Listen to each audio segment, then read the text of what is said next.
Hey, hit the like button, subscribe to the channel if you're new. Hey, I want to bring some breaking news to everybody, and I know for a fact that everybody always sit back and say CMG they get back on Young Dolph, but nobody in PRE got their get back on CMG. I want y'all to understand what just happened to Govan. He ran into Yo Gotti. Y'all gotta look at what's going on because it's inside beef that nobody's talking about, which could lead the whole operation, the whole CMG.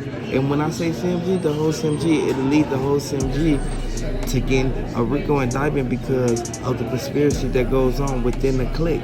I want y'all to listen to what the eyewitness just said, and they just caught him right there on Hollis and Hollywood Boulevard. Right before Big Juke, and then next thing you know, Big Juke been locked up for a little while, now he out. Govan made a big mistake. He spoke too quick. Govan was the main one who got locked up. Out of Memphis. He already moved out of Memphis because he has to keep the distance from CMG. He's wrapped up in this whole thing. If he never had that Bentley show up in front of the cookie shop where Dolph was, it wouldn't have been too much of an issue. But the thing is that he already knows that it's people snatching chains in Memphis for get back. And so with OG Bang Wayne out there, man, Big Moochie Grape just got his chain snatched. Lil Migo just got his chain snatched. So people are looking at it like, okay, yeah, Moneybagg Yo is selling all of them chains to get his bread back, but he knows at the end of the day that he's not going to be able to get 100% of the value back from it, because the way it works is that even if he took his chains and diamonds and everything to Johnny Dang, he's only going to get the actual value of the metal itself. He's not going to pay the tax. Like, they tax the rappers way more, $100,000 over and extra. And so now it's like he's just getting what he can out of it because he doesn't want somebody to come up and run up on him and try him like how Lil Migo got smacked and they try to grab his chain, and just like how it happened to a lot of other people, and Big 30's watching out too, because he knows at the end of the day that Moneybagg Yo and Big 30 and all of them, they can't get no more protection from Yo Gotti, because the person who's in charge of all the protection in CMG is Big Juke, and he's the guy right now who's been talking to the feds for the last 3 months, giving information and details on everything that's been going on with CMG. So that goes to show you guys that even when a lot of people say, oh, they're gonna have loyalty and be part of the crew and do a lot of things for you, at the end of the day, people will do the stuff so that they could be accepted and be cool. But then when things hit the fan, just like how Big Juke and Yo Gotti had the whole situation where they started telling, and the loyalty disintegrated from that. And so what y'all gotta understand is that you still can't trust people. Like, in this day and age, people will do stuff to be cool and because it's fun and everything like that, because it was cool for Big Juke to be doing all the dirty work for him. It was fun, right?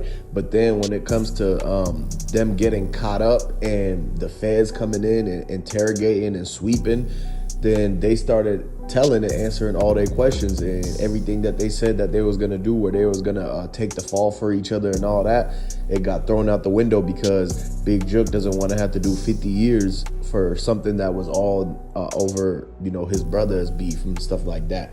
And so what y'all gotta understand is basically how you gotta open your eyes and look at the facts that even if they brothers and everything like that, whatever they did in the streets, they know that they don't want to sit down and do the time for it. And so that's why he should have never even been around or even involved himself into anything, whether they did anything or they didn't do nothing. They shouldn't have even been in a situation where people was thinking that they the ones that did it, because they're the ones that had the beef with Young Dolph and everything like that. And so when people is getting justice for Dolph, they looking at, okay, well, he had problems with these people, and look at this Bentley driving by, so it's got to be them watching him and everything like that.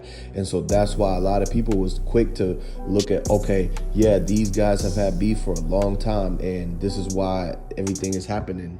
And that's why Key Glock waiting so patiently, because all the PRE, they know that once everything blows over and the domino effect happens, if CMG falls and just gets all dismembered and everything like that, then they know that they the only people that's going to be at that level in Memphis. And so everything is just going to take off after that. And so they're going to drop as soon as that happens. And they know at the end of the day that it's just waiting for their time to shine, because there's nothing left for them to argue about. There's no need for that. They don't mess with them no more. There's no need to actually waste their breath dissing or talking back to anybody from CMG like Blac Youngsta, Yo Gotti, or anything, even though Blac Youngsta still puts out diss songs about Young Dolph and everything like that, and you don't know what Yo Gotti and them are working on. They could be working on diss songs, because that's what people do. That's what rappers do nowadays. That's just the way the game is played, because people don't got no respect for each other nowadays.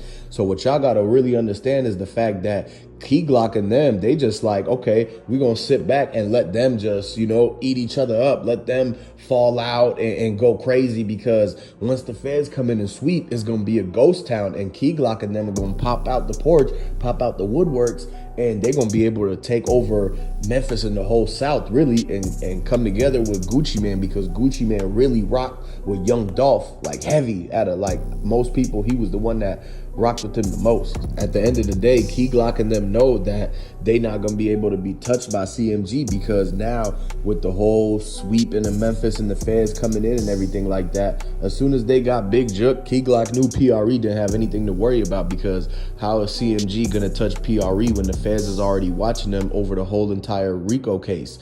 And just due to the fact that Young Dolph basically never had actually anything that raised red flags to PRE. And so the feds can't touch PRE. And so everything, the only reason that they there is because they looking at what Blac Youngsta did along with CMG, because he connected to Shondell, Straight Drop, and all of them. And Big Homie G did the diss track with Straight Drop right after Straight Drop got caught up for everything like that, when he was on the run. And so what y'all gotta understand is that even people that wasn't even around when Young Dolph was coming up and everything, they joined CMG, they joined and became friends with Moneybagg Yo and Yo Gotti. They became friends with Blac Youngsta and all of these dudes that somehow branched off and connected back to Yo Gotti and CMG. They became friends with them basically just to join in on the beef. Like, they didn't even know whatever they got, okay, Yo Gotti gave them some money, and what comes with that bread is basically to where they have to beef with who he beefs with. They have to eat where he eats. They can only eat at privé restaurants. If they get caught eating at another restaurant, then they get kicked off the CMG team and everything. That's why Moneybagg Yo started his second restaurant, because he knows that, oh yeah, you know what, sometimes they don't want to go to privé to eat. And so he tried to start getting some profits off of it too, by telling them that they got to go and eat at his restaurant and everything. And so basically all the dudes at CMG was being used as chess pawn pieces, and they was just like throwaways. Basically, they'll use them for something, and if they get caught up for it, then they act like they never knew them, right?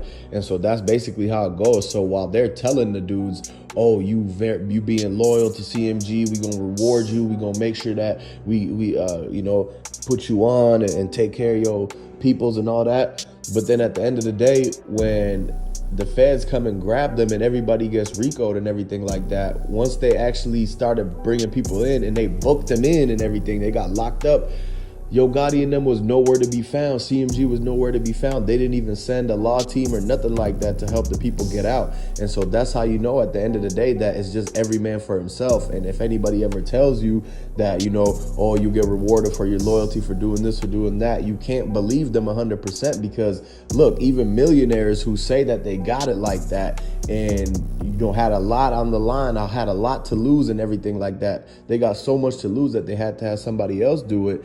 And even when that person does it and they do the job and everything and push comes to shove, they still don't cash out for them or take care of them or even like try to get them out that jam. They just say, we ain't never knew them, this is not connected to me, da da da da, whatever, right? And so those people end up going away for 100 years just because of the fact that they trusted in and they bought into the system and all that. And so that's why even with rappers and everything, a lot of people just be capping. They just trying to finesse you to do the dirty work so that it don't come back on their name. And so it's the same mentality, it's the same type of street mentality where you put something in somebody else's name and then you go run off on the plug or don't pay that bill or do this or do that, right? And so that's basically what's happening. And so if anybody gets caught up in that and goes down that path, I'm telling people right now, you a fool for that. Don't do that. What you need to do is go get your bread up, take care of your family, get your paper up, get your business up, Invest, do everything you need to do. Take care of your health, wealth, everything like that, because you only got so much time in the world. There's no use for wasting it to be doing other people's dirty work and then come back. It all falls on you and everybody tells on you anyways. And so that's really why people need to open their eyes and really look at the facts of what's going on, because this whole situation is a revolving door. Everything that comes in and out of Memphis is basically going through either, well, you know, what happened.